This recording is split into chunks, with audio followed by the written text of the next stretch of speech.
బాధపడకన్నా, అనవసరంగా మధ్యలో కూడా దూరాడు, అందుకే డిలే అయింది. రేపు సరుకు ఖచ్చితంగా వస్తుంది.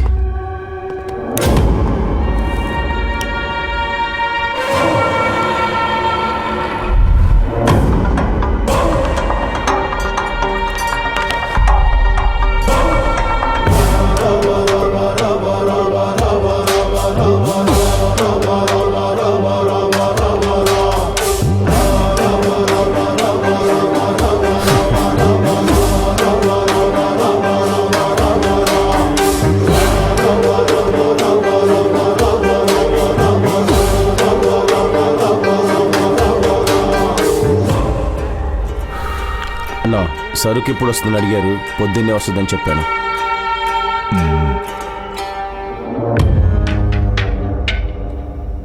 భయం ఉన్నంత వరకే విక్రమ్ మాలాంటి భయపెట్టే వాళ్ళకి ఉన్న పని. భయం లేకపోతే మేమంటే ఎప్పటికీ మీకు భయం ఉండదు. నీ కళ్ళల్లో ఆ భయం అనేది కనపడతలేదు, అందుకే ఆ భయం ఏంటో చూపిద్దామని నిర్ణయించుకున్నా. నీ దగ్గరికి వచ్చిన కేసులన్నీ విచారించావు, పర్వాలేదు. కానీ క్లోజ్ చేసిన కేసుని ఎందుకని విక్రమ్ ఓపెన్ చేశావు?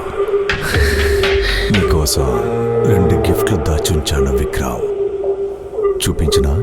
రే, ఇది చూడు విక్రమ్. నేను Nidadavolu D3 police station inspector Vikram wife మాయాని మాట్లాడుతున్నాను. మాకు కొద్ది రోజులుగా ఫైనాన్షియల్ ఇష్యూ ఉంది. కానీ విక్రమ్ ఇలా చేస్తాడని నేను కొంచెం కూడా అనుకోలేదు. ఎస్పీ కొడుకు నరేష్ ని కిడ్నాప్ చేసి డబ్బులు అడుగుదామన్నాడు, కానీ నేను వద్దన్నాను. ఆయన నా మాట వినిపించుకోలేదు. నాతో గొడవ పడి నరేష్ ని తీసుకువెళ్ళిపోయాడు. నాకు కానీ నరేష్ కానీ ఏదైనా జరిగిందంటే దానికి కారణం నా హస్బెండ్ విక్రమే. మాయా నిచ్చేసావురా.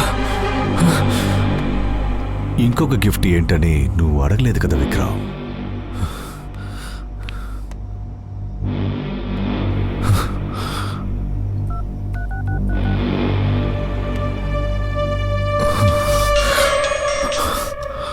మాయా, రూమ్ నుంచి బయటకు వచ్చి అలా స్టెప్స్ దూరం నడుచుకుంటూరా.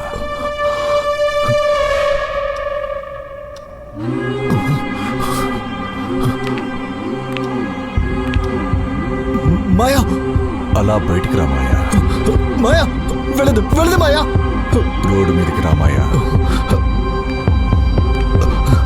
మాయా, రన్ మాయా, రన్. వద్దు మాయా, మాయా వెళ్ళదు మాయా. ఫాస్ట్, చెప్పింది విను మాయా. మాయా, చెప్పింది విను మాయా. వద్దు మాయా, వెళ్ళదు. Stop stop stop. వద్దు మాయా.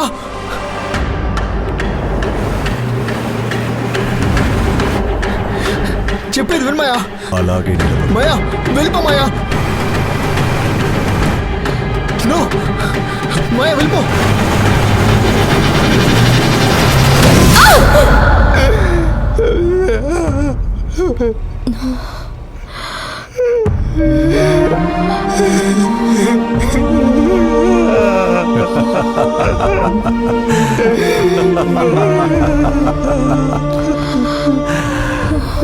పాప, నా పెళ్ళం ఒంటరిగా నైట్ ఎలా పడుకుంటుందని ఆలోచించావా? ఒకసారైనా కాల్ చేయాలనిపించలేదా?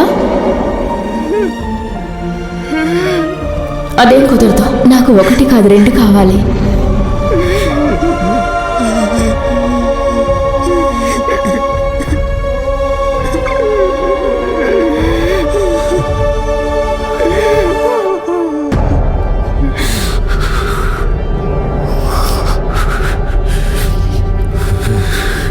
ఏంటా చూపు?